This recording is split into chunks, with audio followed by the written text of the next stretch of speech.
Age 3 to grade 3. അത് ആ ഒരു റിതം കിട്ടാൻ വേണ്ടിയിട്ടാണ്. ഏജ് 4 ആയാലും 2 ആയാലും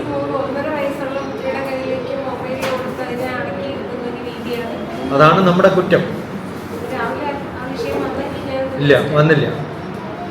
നമ്മുടെ ഗൂഗിളിൻ്റെയൊക്കെ നേതാവായിട്ടുള്ള ഇന്ത്യക്കാരനായിട്ടുള്ള ആരാ, സുന്ദർ പിച്ചെ, അയാളുടെ കുട്ടി എവിടെയാണ് പഠിക്കണം അറിയോ? മൊബൈൽ തൊടാത്ത ഹോം സ്കൂളിങ്ങിന്. മൊബൈൽ ഒഴിവാക്കണം എന്നൊന്നും ഞാൻ പറയില്ല. ഇപ്പം 10ാം ക്ലാസ്സിൽ ഞാൻ സ്ഥിരമായിട്ട് മൊബൈൽ ഉപയോഗിക്കുന്നതാണ്. ഞാൻ ഏത് പ്രായത്തിലും ഉപയോഗിക്കാം, പക്ഷെ എന്തിനു ഉപയോഗിക്കുന്നു എന്ന് തീരുമാനിക്കണം. അതാണ് നമ്മൾ കൊടുക്കേണ്ട എക്സർസൈസ്. നമുക്ക് ചെയ്യാൻ പറ്റാത്ത പലതും മൊബൈലിലൂടെ നമുക്ക് ചെയ്ത് കാണിച്ചു കൊടുക്കാൻ പറ്റും. അപ്പോൾ ഗാഡ്ജറ്റിൽ നിന്ന് നമുക്ക് ഈ ഒരു സൊസൈറ്റിക്ക് മാറാൻ വലിയ ബുദ്ധിമുട്ടാണ്. പക്ഷെ അതിനെ എങ്ങനെ പ്രോഫിറ്റബിൾ ആയിട്ട് ഉപയോഗിക്കാമെന്നുള്ളതാണ്. മനസ്സിലായോ? പക്ഷേ അതിനൊരു കൃത്യമായിട്ടുള്ളൊരു സമയം വേണം. ഭക്ഷണം കഴിക്കാൻ ഒരു സമയമുണ്ടല്ലോ, രാവിലെ മുതൽ വൈകുന്നേരം വരെ തിന്നുകൊണ്ടിരിക്കാറില്ലല്ലോ. അതുപോലെ ഇത്ര സമയം മുതൽ ഇത്ര സമയം വരെ ഉപയോഗിക്കാം. അതെന്തിനു ഉപയോഗിക്കാം? അതിൽ എത്ര ക്വാളിറ്റികളുള്ള സംഭവങ്ങളുണ്ട് നിങ്ങൾക്ക് എത്ര അറിയാം? നിങ്ങൾ ആരെങ്കിലും ഞാനിപ്പോൾ നിങ്ങളുടെ എല്ലാ കയ്യിലും മെസ്സേജ് ഉണ്ട്. ഞാൻ ആ ഗ്രൂപ്പിൽ എത്ര പ്രാവശ്യം എഴുതിയിട്ടുണ്ടാവും ഒരു വീഡിയോ എടുത്തിടണമെന്ന്. എന്താ ചെയ്യാണ്ടിരുന്നത്? നിങ്ങളതൊരു ജോബായിട്ട് എടുത്തിട്ടുണ്ടെങ്കിൽ നിങ്ങൾ പഠിച്ചേനെ. അത് വരുമ്പോൾ എനിക്കറിയാം. ഞാനത് എഡിറ്റ് ചെയ്തിടുമ്പോൾ നിങ്ങൾക്ക് നോക്കിയാൽ അറിയാം ആ തന്നതിൽ ഞാൻ എന്ത് മാറ്റം ഉണ്ടാക്കി. അപ്പോൾ അടുത്ത പ്രാവശ്യം ഞാൻ ഇങ്ങനെയാണ് എടുക്കേണ്ടതെന്ന് ബോധം വരും. അങ്ങനെയാണ് ഇമ്പ്രൂവ് ചെയ്യുക. മനസ്സിലായോ? ഇപ്പം രാവിലെ മേധാവ് സ്കൂളിലെ ടീച്ചർ ഉണ്ടായിരുന്നു. അവരെടുത്ത സമയത്ത് ഒരു ഭാഗത്ത് കംപ്ലീറ്റ് ലൈറ്റാണ്. അവർ ഒറിജിനൽ തന്നതും മറ്റേതും കൂടി നോക്കിയാൽ നിങ്ങൾക്ക് മനസ്സിലാവും. ഞാനത് ഫുൾ എഡിറ്റ് ചെയ്തിട്ടാണ് ഇടുന്നത്. I have spend lot of time. മനസ്സിലായോ? ഇപ്പം നമ്മൾ ഒരു പ്രസ് ചെയ്യുന്ന സമയത്ത് എഡിറ്റ് ചെയ്യുമ്പോൾ 3-4 ഗ്രിഡ് വരും. ആ ഗ്രിഡിൽ മൂക്ക് എന്ന് പറയുന്നത് സെൻറ്റർ ഗ്രിഡിൽ വന്നാൽ you are centre of the frame. നിങ്ങൾ ഇത് വെച്ചിട്ട് കുറച്ച് കഴിയുമ്പോൾ അങ്ങോട്ടും ഇങ്ങോട്ടും മാറുമ്പോൾ ഇത് മുകളിലേക്കും താഴത്തേക്കും പോകും. അത് ഫിക്സ് ചെയ്യാനുള്ള എബിലിറ്റി ഉണ്ടാവും. നമ്മൾ ഫോക്കസ് ചെയ്യണം എന്താണ് നടക്കുന്നത്. മനസ്സിലായോ? ഇപ്പോൾ വൈകി ഇട്ടും ഡോക്ടർ TPS ലാസ്റ്റാ പറയണം. മനസ്സിലായോ? അപ്പോൾ നമ്മൾ എപ്പോഴും ഒരു പാരഗ്രാഫ് ഇത് എന്താണെന്ന് പഠിപ്പിക്കുന്നത്. ഞാനിത് ടെസ്റ്റ് ചെയ്യുന്ന ഡോക്ടർ TPS കുറിച്ച് നീ പറയണമെന്ന് അറിയാനല്ല, നമ്മുടെ ഫോക്കസ് ഉള്ളത് ആദ്യം വരുന്നുണ്ടോ എന്ന് അറിയാനാണ്. പാരഫ്രൈസിങ് എന്നൊരു പരിപാടിയുണ്ട്. എല്ലാ കോമ്പറ്റീറ്റീവ് എക്സാമിനും പാരഫ്രൈസിങ് ഉണ്ട്. എന്താണ് പാരഫ്രൈസിങ്? ഒരു വലിയ ന്യൂസ് വായിച്ചാൽ അതിൻ്റെ ഫസ്റ്റ് 3 സെന്റൻസ് വായിക്കുമ്പോൾ ക്രക്സ് ഓഫ് ദ പ്രോബ്ലം കിട്ടണം. ലാസ്റ്റ് 3 സെന്റൻസിൽ കൺക്ലൂഷനും കിട്ടണം. You have done A good conclusion, but first paragraph conclusion വരുന്നില്ല. എനിക്കതിൻ്റെ ടൈറ്റിൽ കിട്ടണം. മനസ്സിലാവണോ? അത് എത്ര പറഞ്ഞിട്ടും മാറ്റാത്ത ആളാണ് സുനീത. ഡോക്ടർ TPS കുറിച്ച് പറയാനല്ല പറഞ്ഞത്. നമ്മൾ ഈ ഒരു പ്രോഗ്രാമിന് വരുമ്പോൾ കഴിഞ്ഞ പ്രോഗ്രാം പരിവർത്തന ഗുരുകുലം എന്ന് പറഞ്ഞ ഒരാളാണ് അവിടെ ഓർഗനൈസ് ചെയ്തത്. That is nothing to do with doctor TPS grandma child care Shiksha Gurukulam. അവരൊരു ഓർഗനൈസറാണ് ഒരു പ്രോഗ്രാമിൻ്റെ. അപ്പോൾ ഇവിടെ ഇത് കണക്ട് ചെയ്യേണ്ട കാര്യമില്ല. My experience in Chalakudy is enough. മനസ്സിലാവുണ്ടോ? അതല്ലെങ്കിൽ ഇവർ അന്വേഷിക്കും. ഇതെന്താ ഈ കേൾക്കുന്ന നിങ്ങൾക്കറിയാം, എനിക്കറിയാം, പക്ഷെ ഞാൻ നോക്കുന്നതല്ല. ആരാ ഇത് കാണാൻ പോണത്? വേറൊരു സബ്ജക്റ്റാണ്. ആ സബ്ജക്റ്റിന് പരിവർത്തന ഗുരുകുലം എന്താണെന്ന് തപ്പാൻ നോക്കാം ബോധമുള്ളവരാണെങ്കിൽ. അപ്പോൾ ഇതൊന്നും കാണില്ല. അണ്ടർസ്റ്റുഡ്? നമ്മൾ കൊടുക്കുന്ന ഓരോ വാക്കും ഒരു കണക്ടിവിറ്റിക്കുള്ള സംഭവമാണ്. ഇന്നലെ ജയ് ഹിന്ദിൽ ഡിസ്കഷന് വിളിച്ചു. ഞാൻ പറഞ്ഞു നിങ്ങളൊക്കെ സമരം ചെയ്യുന്നതും അടിപിടി കൂടുന്നതും എന്തിനു വേണ്ടിയിട്ടാണ്? എഡ്യൂക്കേഷൻ മിനിസ്റ്റർ അല്ലേ നീറ്റ് പ്രോബ്ലം സോൾവ് ചെയ്തു. കാരണം അവരൊക്കെ ഇപ്പൊ അവിടെ ചെയ്യാണ്. ഇപ്പൊ ആർക്കാ പ്രോബ്ലം? അത് തല്ല് കിട്ടിയ ആൾക്കാണ്. നിങ്ങൾ ഒരു TV-യിലും കേട്ടിട്ടുണ്ടാവില്ല. പക്ഷെ ഞാൻ പറഞ്ഞു ഈ അടിച്ചത് പോലീസുകാരല്ലേ? ആണോ അല്ലയോ? അതിൽ മഫ്തി ഇട്ടുണ്ട്, പേരില്ല എന്നൊക്കെയുള്ള കംപ്ലൈന്റ് പലരും പറയുന്നുണ്ട്. അപ്പൊ ആരുടെ പേരിലാണ് നിങ്ങൾ സമരം ചെയ്യേണ്ടത്? ഇന്ന് മുതൽ ഹോം മിനിസ്റ്ററുടെ പേരിലാവണം. ഇപ്പൊ എഡ്യൂക്കേഷൻ മിനിസ്റ്റർ അല്ല രാജിവെക്കേണ്ടത്. ആരാ രാജിവെക്കേണ്ടത്? ഹോം മിനിസ്റ്ററാന്ന് പറഞ്ഞാൽ. ഇത് പുതിയ എന്തെങ്കിലും പറഞ്ഞാലേ നമുക്കൊരു മൈലേജ് കിട്ടുള്ളൂ. മനസ്സിലാവുണ്ടോ? അണ്ടർസ്റ്റുഡ്? അവർ രണ്ടാളും പറയാത്തൊരു സംഭവം നമ്മൾ പറഞ്ഞപ്പോൾ അയ്യടാ ഇത് ഞാൻ പറയേണ്ടതായിരുന്നു, വിട്ടുപോയി. അണ്ടർസ്റ്റുഡ്? അപ്പൊ നമ്മൾ ഇത് കേൾക്കുന്നതല്ല, ഈ കേൾക്കുന്ന ആൾക്കാർക്ക് നമ്മൾ എന്താണ് പുതിയത് കൊടുക്കുന്നതെന്ന് ആലോചിച്ചോളൂ. Got it? അപ്പൊ ഞാനത് എഡിറ്റ് ചെയ്ത് കട്ട് ചെയ്തു, അത് വേറെ കാര്യം. പക്ഷെ ഞാൻ മെനക്കെടണം. എന്തിനാ അത് എഡിറ്റ് ചെയ്ത് കട്ട് ചെയ്യുന്നത്? അതുപോലെ കുറേ പേരിടുന്നത് നിങ്ങൾ കാണണം. അപ്പോഴേ ഇങ്ങനെയാണ് പറയേണ്ടത്. അപ്പോൾ യു വിൽ മോഡിഫൈ. അത് കേൾക്കുന്നത് മോഡിഫൈ ചെയ്യാൻ വേണ്ടിയിട്ടാണ്. എനിക്ക് എന്തുകൊണ്ടാണ് ഇത് ചെയ്യാൻ പറ്റുന്നത്? ഞാൻ ആയിരക്കണക്കിന് ചെയ്തുകൊണ്ടിരിക്കുന്ന ഒരാളാണ്. എല്ലാ ദിവസവും ന്യൂസ് കേൾക്കും. അതിൽ ഓരോ കാര്യങ്ങളും കുറേ ആൾക്കാരുണ്ട്, അതിൽ കറക്റ്റ് ചെയ്യേണ്ടവരൊക്കെ കറക്റ്റ് ചെയ്യും. ഒരു ദിവസം പോലും ഞാൻ കമൻറ്റ് ചെയ്യേണ്ടിരുന്നതാണ്. ചിലപ്പോൾ വിട്ടുപോയിട്ടുണ്ടാവും, പക്ഷെ മിക്കവാറും ദിവസങ്ങൾ ഞാൻ കമൻറ്റ് ചെയ്യുന്നുണ്ട്. ഉണ്ട്. I appreciate. യെസ്, ആ അപ്രീസിയേഷനാണ് നമുക്ക് കിട്ടുന്ന ഒരു സപ്പോർട്ട് എന്ന് പറയുന്നത്. അത് നമ്മളെ ലിഫ്റ്റ് ചെയ്യണം, അത് കൃത്യമായിട്ട് ചെയ്യണം. കുറേ പേരുണ്ട്. നമ്മുടെ അന്ന് വന്ന ഒരു രസ്ന മോളുടെ 3-4 ഓഡിയോ അയച്ചു കൊടുത്തു. രസ്ന ഉടനെ പറഞ്ഞു എൻ്റെ മക്കളെ കൊണ്ട് ഞാൻ വായിപ്പിച്ച് വിടുള്ളൂ. പക്ഷെ അത്ര എളുപ്പമല്ലത്. കമ്പയർ ചെയ്ത് നോക്കുമ്പോൾ ആ ക്വാളിറ്റി കിട്ടാത്തതുകൊണ്ടുള്ള വിഷമൊക്കെ ഉണ്ടാവും. പക്ഷെ സ്റ്റാർട്ട് സംവർ. നമുക്കിപ്പോൾ എല്ലാവരും ചെയ്യുന്ന പോലെ നമുക്ക് ചെയ്യാൻ പറ്റുന്നതല്ല, പക്ഷെ സ്റ്റാർട്ട് സംവർ. ബ്രിട്ടനിലെ ഏറ്റവും നല്ല സ്കൂളിൽ ഫീസ് എന്ന് പറയുന്നത് കോടിക്കണക്കിന് രൂപയാണ്. Fine, whole education is very costly. പക്ഷെ അതിൽ ചില സ്കൂളുകൾ conduct lot of test paper, examination complete ഇട്ട് ഇന്റർവ്യൂ ഒക്കെ നടത്തി ഒരു പാനൽ ഓഫ് ആൾക്കാർ അവരുടെ വീട്ടിൽ പോയി അവരെന്താ ചെയ്യണമെന്നൊക്കെ ജീവചരിത്രമൊക്കെ പഠിച്ച്, എന്നിട്ട് പഠിക്കാൻ തുടങ്ങുന്നത് മുതൽ PhD വരെ ഫുൾ ഫീ റീഇംബേഴ്സ് ചെയ്യും. അതിന് പല രാജ്യങ്ങളിൽ നിന്നും ആൾക്കാർ ബ്രിട്ടനിൽ വന്ന് താമസിക്കും അവരുടെ മക്കളെ നന്നാക്കാൻ. ഫൈൻ. പണ്ട് കണ്ടൊരു വീഡിയോ ആണ്. അതിനകത്തൊരു പയ്യനോട് ചോദിക്കുന്നുണ്ട്, which is the best book which you ever red in your life? ലോകത്തിലെ ഏറ്റവും നല്ല പുസ്തകം ഏതാണ്? അപ്പോൾ അവൻ പറഞ്ഞു, എനിക്ക് ഏറ്റവും ഇഷ്ടപ്പെട്ട പുസ്തകം ഡിക്ഷണറിയാണ്. KG അഡ്മിഷന് പോവാണ്, ഡിക്ഷണറിയാണ്. ഈ കമ്മിറ്റിക്ക് സംശയം വന്ന് ഇവൻ ആരോ പറഞ്ഞ് പറയിപ്പിക്കുന്നതാണ്. ആ കമ്മിറ്റി അങ്ങനെ തന്നെ അവരുടെ വീട്ടിൽ പോകും. വീട്ടിൽ പോയിട്ട് ഷോ മീ ദ ബുക്ക് എന്ന് പറഞ്ഞു. അപ്പോൾ ഇവർ മുകളിലല്ലേ നോക്കണത്. അപ്പോൾ ആ പയ്യൻ പറയാം, ലുക്ക് ഡൗൺ. അവൻ നിലത്ത് വെച്ചിട്ട് ആ ബുക്ക് തുറന്നു വെച്ച് പഠിക്കും എല്ലാ ദിവസവും. ഷെൽഫിലല്ല നോക്കേണ്ടത് ബുക്ക്. താൻ റെഫർ ചെയ്ത ഡിക്ഷണറി ഏതാണെന്ന് ചോദിക്കുമ്പോൾ അവൻ അന്ന് രാവിലെയും എന്ത് ചെയ്തിട്ടുണ്ട്? വലിയ ബുക്കാ. ചെറിയ പയ്യൻ ഈ വലിയ ബുക്ക് തുറന്ന് നിലത്ത് വെച്ചിട്ടാണ് പഠിക്കണത്. അവൻ അപ്പോൾ അഡ്മിഷൻ കൊടുക്കും. ഒറ്റ ചോദ്യത്തിൽ ഒരു ചോദ്യം മതി ഒരാളെ അസസ് ചെയ്യാന്ന് പറയാം. അപ്പൊ നമ്മൾ ഒരു 1-2 ചോദ്യം ചോദിക്കും, അവരെ മനസ്സിലാവുന്നുള്ളൂ. അപ്പൊ വലിയ എക്സാമിനേഷൻ ഒന്നും വേണ്ട. നമ്മൾ പഠിക്കാൻ താല്പര്യമുണ്ടോ എന്നറിഞ്ഞാൽ മതി, പിന്നെ നമുക്ക് നന്നാക്കാൻ എളുപ്പമാണ്. അതുകൊണ്ട് അതുണ്ടാവണം, അതുണ്ടാക്കുക എന്നുള്ളതാണ് നമ്മുടെ ലക്ഷ്യം. അതല്ലെങ്കിൽ ഈ 1000-3 പെടില്ല നമ്മൾ. അങ്ങനെ 1000-3 എൻ്റെ കുട്ടികൾ പെട്ടാലോ അവർ രക്ഷപ്പെട്ടു. നമുക്ക് അങ്ങനെയെങ്കിലും ആരെങ്കിലും ആക്കാൻ പറ്റിയാലോ രക്ഷപ്പെട്ടു, ഇല്ലേ? ലോകത്തിലെ ഏറ്റവും ബെസ്റ്റ് യൂണിവേഴ്സിറ്റി MIT ആണ്, മസാച്യുസെറ്റ്സ് ഇൻസ്റ്റിറ്റ്യൂട്ട് ഓഫ് ടെക്നോളജി. എൻ്റെ സ്റ്റുഡൻ്റ് ഉണ്ട് അവിടെ. അവിടെ എല്ലാ എക്സാമിനേഷനും ആയിരക്കണക്കിന് എക്സാമിന് എല്ലാത്തിനും 100-100. 3 മണിക്കൂർ എക്സാം 1.5 മണിക്കൂർ കൊണ്ട് തരും. MIT എന്നെ ഇന്റർവ്യൂ ചെയ്ത്, എങ്ങനെയാണ് ഈ കുട്ടി ഇങ്ങനെ ആക്കിയത്? ഇതാ ഈ കൊടുക്കുന്ന അസൈൻമെന്റ്സ് ഒക്കെയാണ് തുടങ്ങിയത്. വൊക്കാബുലറി നല്ലപോലെ ഉണ്ടാവണം. അതിന് കുറേ എക്സർസൈസ് ഉണ്ട്. നല്ല വൊക്കാബുലറി ഉണ്ടാക്കണം, നല്ല വാക്കുകൾ പറയാൻ അറിയണം, നല്ല കമ്മ്യൂണിക്കേഷൻ സ്കില്ല് എന്ന് പറയുന്നത് മാത്രമല്ല, കേൾക്കാനുള്ള കഴിവിനെയാണ് കമ്മ്യൂണിക്കേഷൻ എന്ന് പറയുന്നത്. കേൾക്കാനുള്ള കഴിവാണ് കമ്മ്യൂണിക്കേഷൻ. എന്നിട്ട് അത് കോംപ്രഹെൻഷൻ, അത് എഴുതി ഫലിപ്പിക്കാൻ സാധിക്കണം. മാത്തമാറ്റിക്കൽ എബിലിറ്റി ഉണ്ടാവണം, കമ്പ്യൂട്ടേഷൻ അറിയണം, എളുപ്പം ടെക്നിക്കോടുകൂടി മാത്സ് പഠിക്കാൻ പറ്റണം, ഇതൊക്കെ എളുപ്പം പഠിപ്പിക്കാൻ പറ്റും. അപ്പോൾ ഇതൊരു സ്പാർക്ക് തരാനാണ് ഇന്നത്തെ വർക്ക്ഷോപ്പ്.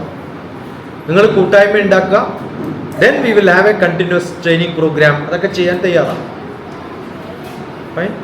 ഇത് ചെറിയ കുട്ടികൾക്ക് മാത്രമല്ല, നമ്മൾ പഠിപ്പിക്കാൻ ഒരുമ്പെടുമ്പോൾ നമ്മളും പഠിച്ചോ. ഞാൻ 12ാം ക്ലാസ് വരെ മോശം സ്റ്റുഡൻ്റ് ആയിരുന്നു, വേസ്റ്റ് സ്റ്റുഡൻറ്റ്. ഇവരുടെ പ്രായത്തിൽ നിന്ന് എനിക്കൊരു ബുദ്ധിയും ബോധവും ഇല്ല. 12 കഴിഞ്ഞപ്പോഴാണ് എനിക്കൊരു ബോധം വന്നതല്ല, വാശി വന്നു. ചേട്ടൻ മാത്സ് പഠിക്കാൻ പറ്റില്ല എന്ന് പറഞ്ഞു. ചേട്ടൻ പ്രൊഫസറായിരുന്നു. ഇവിടെ സെൻറ്റർ ഫോർ ഡെവലപ്മെൻറ്റ് സ്റ്റഡീസ് എന്നൊക്കെ ഉണ്ട്. അവിടുത്തെ സീനിയർ ഓഫീസറായിരുന്നു എൻ്റെ ബ്രദർ. റിട്ടയർമെൻറ്റിന് ശേഷം പ്രൊഫസറായിരുന്നു. സുവോളജിയാണ്. കേരള ശാസ്ത്ര സാഹിത്യ പരിഷത്തിൻ്റെയൊക്കെ ആക്ടിവിസ്റ്റായിരുന്നു. പഠിക്കാൻ പറ്റില്ല എന്ന് പറഞ്ഞു. ഞാൻ പഠിക്കും. അങ്ങനെ വാശി പിടിച്ച് പഠിച്ചു. ഏതെങ്കിലും ഒരു ദിവസം തോന്നിയാൽ മതി നന്നാവണം, മാറണമെന്ന് തോന്നിയാൽ മാറും. പക്ഷെ അതിനൊരു ഇന്നത് പറ്റില്ല, വലിയ ബുദ്ധിമുട്ടാണ്. ചെറുപ്പത്തിൽ പഠിച്ചില്ലെങ്കിൽ പിന്നെ ബുദ്ധിമുട്ട്. നമ്മളൊക്കെ നല്ലപോലെ കഷ്ടപ്പെട്ടിട്ടാണ് പഠിച്ചത്. ചെറുപ്പത്തിലേ പഠിച്ചാൽ എളുപ്പമാണ്, പഠിച്ചില്ലെങ്കിൽ കുറച്ച് കൂടുതൽ കഷ്ടപ്പെടണം. അപ്പോൾ ഇവിടെ ഇരിക്കുന്ന പലരുടെയും കുട്ടികൾ ചിലപ്പോൾ സീനിയേഴ്സ് ആയിരിക്കും.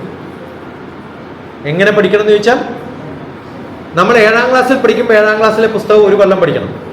10ാം ക്ലാസ്സിൽ പഠിക്കുമ്പോൾ 7ാം ക്ലാസ്സിലെ പഠനം തീർക്കാനോ 2-3 മാസം മതി അല്ലേ? ഗ്രാജുവേഷൻ കഴിഞ്ഞാലോ ഒരാഴ്ച മതി, അത്രേ ഉള്ളൂ. അപ്പോൾ 10ാം ക്ലാസ് കഴിഞ്ഞ് 12 കഴിഞ്ഞ് 3 വർഷം ഗ്രാജുവേഷൻ, അല്ലെങ്കിൽ 4 അല്ലെങ്കിൽ 5. ഇത് കഴിഞ്ഞിട്ട് 7 വർഷം കഴിഞ്ഞിട്ടാണ് IAS എഴുതുന്നത്. അന്ന് കൊടുക്കുന്ന എക്സാം സിവിൽ പ്രിലിമിനറി എക്സാമിനേഷൻ എന്ന് പറയുന്നത് 10ാം ക്ലാസ് സിലബസാണ്. ഇതൊക്കെ മറന്നുപോയിട്ടുണ്ടാവും. അപ്പോൾ അത് ഇടയ്ക്കിടയ്ക്ക് ബ്രഷപ്പ് ചെയ്താൽ ഗ്രാജുവേഷൻ കഴിയുമ്പോഴത്തേക്ക് എന്ത് എഴുതാം? സിവിൽ സർവീസ് എഴുതാം. ഏറ്റവും ടഫസ്റ്റ് ആയിട്ടുള്ള, ഏറ്റവും ഡിമാൻഡുള്ള ജോലി എന്ന് പറയുന്നത് അതാണ്. അപ്പം അതിന് ഇന്ന് എനിക്ക് പഠിക്കാൻ ഈ 7ാം ക്ലാസ് 8ാം ക്ലാസ്സിന് ടെക്സ്റ്റ് ബുക്ക് വേണ്ട, ഒക്കെ ഡൗൺലോഡ് ചെയ്യും. അപ്പോൾ മൊബൈലിൽ എന്ത് ഡൗൺലോഡ് ചെയ്യണം? Text book. അരമണിക്കൂർ എന്ത് പഠിച്ചു എന്ന് ചോദിച്ചാൽ ഞാൻ 7ാം ക്ലാസ്സിലെ ഫിസിക്സ് തീർത്തു എന്ന് പറയണം. അത് പാരൻസ് ചെയ്യിപ്പിക്കുക എന്നുള്ളതാണ് ഗൈഡൻസ്. അത് ടീച്ചേഴ്സ് ചെയ്യിപ്പിക്കുക എന്നുള്ളതാണ് ഗൈഡൻസ്. അത് ആഗ്രഹം ഉണ്ടാവണം. ഞാൻ ഇനി എന്ത് ചെയ്യണം, ഇനി എന്ത് ചെയ്യണം, ഇനി എന്ത് ചെയ്യണം. ആ ആഗ്രഹം ഉണ്ടാകുമ്പോൾ ദേ വിൽ ബിക്കം ഗുഡ്. ആഗ്രഹം ഉണ്ടാക്കി കൊടുക്കാൻ കുറച്ച് സമയം അവരെ മെൻറ്റർ ചെയ്യേണ്ടി വരും. ആ മെൻറ്ററിങ് ആണ് ഏറ്റവും അത്യാവശ്യം. മനസ്സിലായോ? അപ്പോൾ കുറേ പഠിക്കാം. അങ്ങനെ ഇടയ്ക്കിടയ്ക്ക് അവരുടെ സത്സംഗം ഉണ്ടാവുന്ന സമയത്ത് അവർ ഷെയർ ചെയ്യും, ഇതൊക്കെയാണ് ഞാൻ പഠിച്ചത്, ഇതൊക്കെയാണ്. അപ്പോൾ നല്ല കമ്പനി ഉണ്ടാകും. ആ കമ്പനിയും കൂടി ഉണ്ടാകുമ്പോൾ 7ാം ക്ലാസ്സിൽ ഇന്നാണ് പഠിച്ചത്, 8ൽ ഇന്നാണ് പഠിച്ചത്, 9ൽ ഇന്നാണ് പഠിച്ചത്. അതല്ലെങ്കിൽ ചില കുട്ടികളൊക്കെ ഉണ്ട് ഇവിടെ. കഴിഞ്ഞ പ്രാവശ്യം ക്യാമ്പ് നടത്തുമ്പോൾ സായി ഗ്രാമത്തിൽ വന്നത് ഗ്രാജുവേഷൻ കഴിഞ്ഞു, ബിടെക് കഴിഞ്ഞു, ജോലി കിട്ടി, 4 വർഷം ജോലി ചെയ്തു. അപ്പോഴാണ് ബോറടിച്ചത്. എന്നിട്ട് അതൊക്കെ വിട്ടിട്ട് ലണ്ടനിൽ നിന്ന് തിരുവനന്തപുരത്തുനിന്ന് കോച്ചിങ് സെന്ററിൽ 5 പ്രാവശ്യം ട്രൈ ചെയ്തു, 5ഉം തോറ്റു. അപ്പോൾ ഈ പ്രായത്തിൽ ഇനി എന്ത് ചെയ്യും എന്നുള്ള സംശയമാണ്. ജോലിയും പോയി, IAS കിട്ടിയില്ല. എന്താ കാരണം? ഈ ജോലി ചെയ്യുന്ന സമയത്ത് എൻജോയ് ചെയ്തു, ഒന്നും വായിച്ചില്ല. എന്നിട്ട് ഇപ്പം നടത്തുന്ന പരീക്ഷ എന്താണ്? 10ാം ക്ലാസ്സിലാണ്. ഇപ്പം എത്ര വർഷം കഴിഞ്ഞു? 15ാം വയസ്സിൽ 10ാം ക്ലാസ് പഠിച്ച ഒരാൾ 30ാമത്തെ വയസ്സിൽ 10ാം ക്ലാസ് എക്സാം എഴുതിയാലോ? ഇപ്പോൾ കണ്ടിന്യൂസ് ലേണിംഗ്, അതിന് നല്ല മോട്ടിവേഷൻ വേണം. ആ മോട്ടിവേഷനാണ് നമുക്ക് കൊടുക്കാൻ പറ്റുന്നത്. അപ്പം നിങ്ങളുടെ സെൻറ്റർ എന്ന് പറയുന്നത് ചെറിയ കുട്ടികൾക്ക് മാത്രമല്ല, അതുകൊണ്ട് അത്രയും പറഞ്ഞത് മനസ്സിലായോ? കുറച്ച് വലിയ കുട്ടികൾ കൂടി. അപ്പോൾ ഒരു പ്രായമുള്ള ഒരാൾ, ഒരു ജോബിന് സെർച്ച് ചെയ്യുന്ന ഒരാൾ, അവർ ഈ ചെറിയ കുട്ടികൾക്ക് കൂടെ കുറച്ച് സമയം ഇൻവെസ്റ്റ് ചെയ്താൽ അവർ മൊബൈലിൽ കളിക്കില്ല. ആ കുട്ടികളെ ആ പ്രായമുള്ളവരുടെ അടുത്ത് എത്തുമ്പോഴേ മൊബൈലിൽ കളിക്കും. കുറച്ചും കൂടി പ്രായമുള്ളവർ അവരുമായിട്ട് ഇൻട്രാക്ട് ചെയ്താലോ ആ കളി നിൽക്കും, ഓട്ടോമാറ്റിക്കായിട്ട് നിൽക്കും. മനസ്സിലായോ? അതേ പ്രായമുള്ള കുട്ടികൾ നമുക്ക് അവരുമായിട്ട് മിക്സ് ചെയ്യാൻ പറ്റുന്നില്ല, അവരെ ഒറ്റയ്ക്ക് വിടുന്നു. അതിന് പകരം നിങ്ങളുടെ വീട്ടിൽ ഇത്തരം കുറേ ആൾക്കാർ ഇടപെടുന്ന, അല്ലെങ്കിൽ ഇത്തരം കാര്യങ്ങളൊക്കെ ഡിസ്കസ് ചെയ്യുന്ന ഒരു സത്സംഗ് ഗ്രൂപ്പ് ആഴ്ചയിൽ 1 പ്രാവശ്യമെങ്കിലും, എല്ലാ ദിവസവും വേണ്ട, ആഴ്ചയിൽ 1 പ്രാവശ്യമെങ്കിലും ചെയ്യാൻ പറ്റുമോ? It will make lot of difference. നമ്മൾ അങ്ങനെ ജനിച്ചപ്പോഴേ അങ്ങനെ ആയിരുന്നില്ലല്ലോ. നിങ്ങൾ കൊണ്ടു നടന്ന കുട്ടിയല്ലേ? ആണോ അല്ലയോ? നിങ്ങൾ മുലയൂട്ടിയും നിങ്ങൾ എല്ലാ കാര്യങ്ങളും ശ്രദ്ധിച്ച് അങ്ങനെയുള്ളൊരു കുട്ടി കയ്യിൽ നിന്ന് വിട്ടുപോയാൽ അത് തിരിച്ചു കൊണ്ടുവന്നിട്ട് ഇങ്ങനെ ആക്കണമെങ്കിൽ ചെയ്യരുത് ചെയ്യരുത് ചെയ്യരുത് എന്ന് പറയുന്നതിന് പകരം എന്ത് ചെയ്യണമെന്ന് പറയണം. നോ നോ നോ നോ എന്നല്ല, എന്ത് ചെയ്യാൻ പറ്റും, നമുക്ക് എന്ത് ചെയ്യാം. നമുക്ക് അമ്മക്കൊരു വീഡിയോ എടുക്കണം, ഒന്ന് സഹായിക്കുമോ എന്ന് ചോദിച്ചാലോ? That's it, correct. മനസ്സിലായോ? അതിൽ ഏത് സോഫ്റ്റ്വെയർ ഉപയോഗിക്കുന്നു ഒന്ന് പറഞ്ഞു തരുമോ മോനെ എന്ന് ചോദിച്ചാലോ? അയാളൊരു സോഫ്റ്റ്വെയർ പഠിച്ചു. നമ്മൾ അവന് അസൈൻമെന്റ് കൊടുക്കണം. അടുത്ത ചോദ്യം എന്താണ്? ഇപ്പോൾ എന്തോ നടക്കണ്ടല്ലോ ഉക്രൈനിൽ, യുദ്ധം എന്തായി മോനെ എന്നൊന്ന് ചോദിക്കുക. അമ്മ ദോശ ഒന്ന് പറഞ്ഞു തരുമോ? അവനെന്ത് വായിക്കും? അത് വായിച്ച് നമുക്ക് പറഞ്ഞു തരും. അടുത്ത ചോദ്യം എന്ത് വേണം? ഇറാൻ എന്തായി ഇപ്പൊ പ്രശ്നം? ലോകപരിജ്ഞാനായോ ഇല്ലയോ? അങ്ങനെ 10 ചോദ്യം നിങ്ങൾക്ക് ചോദിക്കാൻ പറ്റിയാലോ? Life is done. അപ്പൊ എന്ത് ചെയ്യരുത് ചെയ്യരുത് എന്ന് പറയുന്നതിന് പകരം എനിക്ക് കുറെ ചോദ്യങ്ങൾ ചോദിക്കാൻ പറ്റും. ഇന്ന് ലോകത്ത് എന്താണ് നടക്കുന്നത് എന്ന് കൃത്യമായിട്ട് പറയാൻ പറ്റും. ഇപ്പൊ രാവിലെ ജയ്ഹിന്ദിൽ ഞാനൊരു ഫോൺ ആയിരുന്നു എൻ്റെ ഇന്റർവ്യൂ. വൈകുന്നേരമാണ് ഇന്റർവ്യൂ നടന്നത്. ഇന്നലത്തെ കാര്യം പറയാം. അത് വന്നതും ഞാൻ യൂട്യൂബിൽ ഇട്ടതും എൻ്റെ മകൻ ഉടനെ ഗുഡ് പോയിന്റ്സ് അതുകൊണ്ട് എനിക്ക് കമന്റ് അയച്ചു. അത് കേൾക്കുന്നുണ്ട്. അവൻ അയർലൻഡിലാണ്. ഇത് കേൾക്കേണ്ട കാര്യം എന്താ? ഇവിടെ നടക്കുന്ന എല്ലാ സംഭവവും കൃത്യമായിട്ട് അറിയാം. ഞാൻ പറഞ്ഞ പോയിന്റ്സ് മോശമാണെങ്കിൽ അതിനകത്ത് എഴുതിയാനവൻ ഇന്ന പോയിന്റ് പറഞ്ഞത് കറക്റ്റ് ആയില്ല. മനസ്സിലാണ്ട് എന്തുകൊണ്ടാണ് പറയണത്? ചെറുപ്പം മുതൽ നമ്മൾ ആ ഒരു ആറ്റിറ്റ്യൂഡ് ഉണ്ടാക്കിയെടുത്തത് കൊണ്ടാണ്. ആറ്റിറ്റ്യൂഡ് ഒരു ദിവസം രാവിലെ മാറ്റാൻ ഞാൻ എന്ത് ചെയ്യണമെന്ന് വെച്ചാൽ കുറച്ച് മെനക്കെടേണ്ടി വരുന്നേ ഉള്ളൂ, പക്ഷെ ചെയ്യാം, ബുദ്ധിമുട്ടൊന്നും. അതുപോലെ മാത്സ് പഠിക്കുന്നത് എന്താ പഠിക്കുന്നത് ഇടയ്ക്കിടയ്ക്ക് ചോദിച്ചൂടെ, എന്തത്ര കുഴപ്പം? ഇവിടുന്ന് അവിടെ വരെയുള്ള ഡിസ്റ്റൻസ് എത്രയാണെന്ന് ഗസ് ചെയ്ത് പറഞ്ഞേ. നല്ല മെനക്കെടുണ്ടോ ഇത് ചോദിക്കാൻ? ഉണ്ടോ? ഒന്ന് ഗസ് ചെയ്തേ. ഈ അറ്റം മുതൽ ആ അറ്റം വരെ ഇതിന്റെ പിന്നെ നീളം എത്രയുണ്ട്? ഈ ഹാളിന്റെ നീളവും വീതി ഒന്ന് പറഞ്ഞു. ആ മൂലയ്ക്ക് വീതി കൂടുതലും ഇവിടെ വീതി കുറവാണ്, പക്ഷെ ഈ വീതി എത്ര ഉണ്ടാവും എന്ന് പറഞ്ഞു.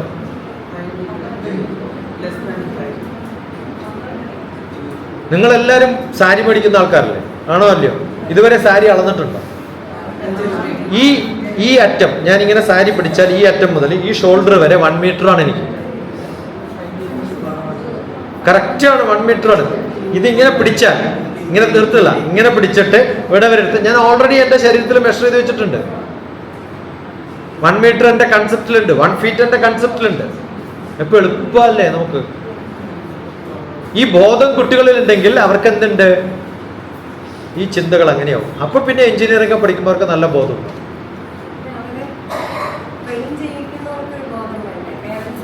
അതാണ് ഞാൻ പറഞ്ഞ സത്സംഗിൽ നമുക്ക് കിട്ടുന്നത്. അതാണ് നിങ്ങൾക്ക് തോന്നൽ. ഈ ചോദ്യം തോന്നിയാൽ മതി, ആ ചോദ്യം നമുക്ക് ഉണ്ടായാൽ മതി. മനസ്സിലായോ? അതുപോലെ ഒരു പണിയുമില്ല. നിങ്ങൾ ഒരു ടവൽ എടുക്കുക. ചെറിയ കുട്ടികളാണെന്ന് വിചാരിക്കുക, ഈ പ്രായത്തിലും കുറവുള്ളൊരു കുട്ടിയാണെന്ന് വിചാരിക്കാം, 2ാം ക്ലാസ് പഠിക്കണം. ഒരു ടവൽ എടുത്ത് കീറാം, എന്നിട്ട് സൂചി നൂലും കൊടുത്ത് അത് തുന്നാൻ പറയാം. വലിയ പഠനമാണിത്. നമുക്ക് എല്ലാവരും കൂടി ഇരുന്ന് നോക്കാം. ഞാൻ നിങ്ങളൊക്കെ സ്റ്റിച്ച് ചെയ്തതിനേക്കാളും ഫാസ്റ്റായിട്ട് ഞാൻ സ്റ്റിച്ച് ചെയ്യും, എൻ്റെ ഗ്യാരണ്ടിയാണ്.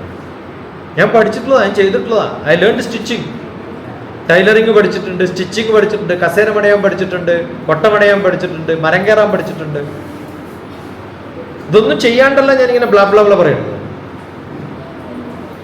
മനസ്സിലായോ? ഇപ്പൊ മോള് പറയായിരുന്നു പ്രോഗ്രാമിന്റെ കാര്യം. ഞാൻ പറഞ്ഞു, യു ടെൽ മീ ദ ഏത് സിസ്റ്റം എന്ന് പറയും. എനിക്കറിയാം പ്രോഗ്രാമിങ്. ഞാൻ ചെയ്യാത്ത ഒരു സിസ്റ്റവും ഇല്ല. പ്രോഗ്രാമിങ് എല്ലാം പഠിച്ചിട്ടുണ്ട്. നമ്മൾ തയ്യാറായാൽ സാധിക്കുമെന്ന്. എന്തിന്ന ധീരത, ഉറക്കെ, എന്തിന്ന ധീരത, ഉറക്കെ, ഇപ്പോൾ തുടങ്ങുവിൻ, എല്ലാം നിങ്ങൾ പഠിക്കണം. മനസ്സിലാവുണ്ടോ? എന്താ പഠിക്കേണ്ടത്? എല്ലാം പഠിക്കണം. എവിടെ നിന്ന് തുടങ്ങണം? ഓരോ ചെറു ചെറു വസ്തുവിലും വിരൽ തൊട്ട് തൊട്ടങ്ങ് ചോദിക്കൂ, എങ്ങനെ ഇത് കിട്ടി നിങ്ങൾക്ക്? അതാണ് നമുക്ക് ഇഷ്ടം പോലെ ചോദിക്കാനുണ്ട് ഇല്ലേ? ഈ പ്ലാസ്റ്റിക് എങ്ങനെയാ, എവിടുന്നാ പ്ലാസ്റ്റിക് ഉണ്ടാവണം? നിങ്ങൾ ആലോചിച്ചിട്ടുണ്ടോ? പറയും പ്ലാസ്റ്റിക് മോശമാണെന്നൊക്കെ പറയും. എവിടുന്ന ഇത് വരണേ? പെട്രോളിയം പ്രോഡക്റ്റ് ആണത്. ഇതേ പെട്രോളിയം പ്രോഡക്റ്റ് ആണ് പ്ലാസ്റ്റിക്കും തെർമോക്കോളും ടാറും ഒക്കെ. ഇതൊക്കെ വേസ്റ്റ് ഒന്നല്ല, അവിടുന്ന് വരുന്ന വേസ്റ്റിനെ ഇതാക്കി മാറ്റുന്നതാണ്. ഞാൻ റിഫൈനറി വിസിറ്റ് ചെയ്തിട്ടുള്ളതാണ്, ഒഫീഷ്യലി വിസിറ്റ് ചെയ്യേണ്ട കാര്യങ്ങളുണ്ടായിരുന്നു. എൻ്റെ ഭാഗ്യം ഇതിലൊക്കെ പണിയെടുത്തോണ്ടാണ്. പലതിലും പണിയെടുത്തോണ്ട് ഇതൊക്കെ നമുക്കറിയാം. കൊച്ചിൻ റിഫൈനറിലൊക്കെ ഇൻസ്പെക്ഷൻ പോയിട്ടുണ്ട്. സൾഫർ എന്ന് പറയുന്ന സാധനം അതിൻ്റെ ഒരു സബ് പ്രോഡക്റ്റാണ്. ഗ്യാസും പെട്രോളും ഡീസലും പിന്നെ സ്പിരിറ്റും ഒക്കെ ഉണ്ടാവുന്ന ഒരേ സ്ഥലത്ത്. ഇനി അതേ സാധനം വേറെ ഉണ്ടാവുന്നതുകൊണ്ട് ബയോഫ്യൂൽ ഉണ്ടാവുന്നുണ്ട്. അപ്പൊ നമ്മൾ ഓരോ കാര്യവും തൊട്ട് തൊട്ട് തൊട്ട് തൊട്ട് ചോദിക്കും. പുത്തനൊരായുധമാണു നിനക്ക്, പുസ്തകം കയ്യിലെടുത്തോളൂ. എഴുതണം, കണ്ടിന്യൂസ് ആയിട്ട്. അതാണ് നമ്മുടെ ആയുധം.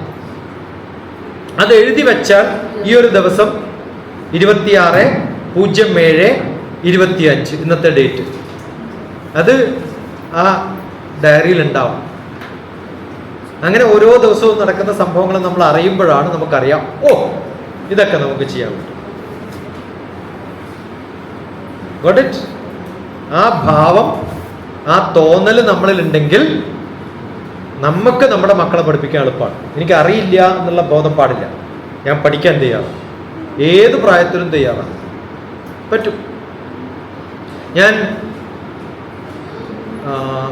ബാംഗ്ലൂർ പഠിക്കുന്ന കാലത്ത് രാവിലെ നടക്കാൻ ഇറങ്ങിയ സമയത്ത് ഒരാളെ കാണും. അയാൾ മലയാളം പത്രം വായിക്കും. അപ്പം ഞാൻ ചോദിച്ചു, മലയാളിയാണോ? അല്ല, കന്നഡക്കാരൻ, കർണാടകക്കാരൻ. അപ്പോൾ മലയാളം പത്രം വായിക്കുന്നു. അന്ന് രാമായണം മഹാഭാരതമൊക്കെ സീരീസ് വരുന്ന സമയത്ത് മലയാളം പത്രത്തിൽ മാത്രം ഡയലോഗ് വരുമായിരുന്നു. ഇത് ഹിന്ദിയിലാണ് വരുന്നത്, ഇയാൾക്ക് ഇതറിയില്ല. ഇപ്പോൾ കന്നഡയിലില്ല പ്രിന്റ് ചെയ്ത്, എന്തിലേ ഉള്ളൂ? മലയാളം പത്രത്തിലേ ഉള്ളൂ. അപ്പോൾ അത് ഫോളോ ചെയ്യാൻ വേണ്ടി മലയാളം പഠിച്ചിട്ട് മലയാളം പത്രം വായിക്കണു അയാൾ. വയസ്സ് 80 വയസ്സിനടുത്തായിട്ടുണ്ടാവും. അപ്പോൾ ആ പ്രായത്തിൽ പഠിക്കാൻ പറ്റുകയാണെങ്കിൽ നിങ്ങൾക്ക് എത്ര ഭാഷ പഠിക്കാം ഇപ്പോൾ വിചാരിച്ചാൽ? ഞാൻ തമിഴ്, മാർത്താണ്ഡം, ഇത്ര എളുപ്പമാണ് തമിഴ് അല്ലേ? ഞാനിപ്പോൾ തമിഴിലല്ലേ ചോദിച്ചത്. കന്നഡ, കർണാടക ആരെങ്കിലും ഉണ്ടോ? ഇല്ല. കന്നഡ ബരത്തന്നെ എനിക്ക് ചിന്നാಗಿ ಓದಿರೋದು ബാംഗ്ലൂർ. ഞാൻ പഠിച്ചത് ബാംഗ്ലൂരാണ്. എനിക്ക് കന്നഡ നന്നായിട്ട് സംസാരിക്കാൻ. ഞാൻ ഇರೋದು വേറാമായി ആന്ധ്ര. തെലുങ്ക് നന്നായിട്ട് സംസാരിക്കാം. എഴുതാനും വായിക്കാനും അറിയാം. തമിഴ് എഴുതാനും വായിക്കാനും അറിയാം. നല്ല ബുദ്ധി വേണം തമിഴ് വായിക്കാൻ. ശശി നല്ല എഴുതാം, അവർ ചച്ചിന്നാ എഴുതാം. കച്ചടത്തപ്പ മാത്രമേ ഉള്ളൂ അവർക്ക്. ക ച ട ത പ. ശിവാജി ഗണേശൻ എന്ന് എഴുതില്ല, ശിവാജി ഗണേശൻ എന്ന് എഴുതാം. പക്ഷെ വായിക്കുമ്പോൾ ബോധത്തോടു കൂടി ശിവാജി ഗണേശൻ എന്ന് വായിച്ചില്ലെങ്കിൽ അടി കിട്ടും. അതുകൊണ്ട് ആ തമിഴന്മാർക്ക് കുറച്ച് ബുദ്ധി അധികം. എഴുതിയതുപോലെയല്ല വായിക്കുക. ഇംഗ്ലീഷും അങ്ങനെയാണ്. അതുകൊണ്ട് അവർ ഇംഗ്ലീഷ് അസലായിട്ട് സംസാരിക്കും. എല്ലാ വാക്കുകളും ഉണ്ട് അവർക്ക്. ഓക്കെ, നിങ്ങൾക്ക് തമിഴ്നാട്ടിലും ആന്ധ്രയിലും കന്നഡയിലും മലയാളത്തിലൊക്കെ നിങ്ങൾക്ക് ഏത് രാജ്യത്ത് പോയാലും ജീവിക്കാൻ 4 വാക്കുകൾ 3 വാക്കുകളെ അറിയണം. ഏതൊക്കെ അറിയൂ?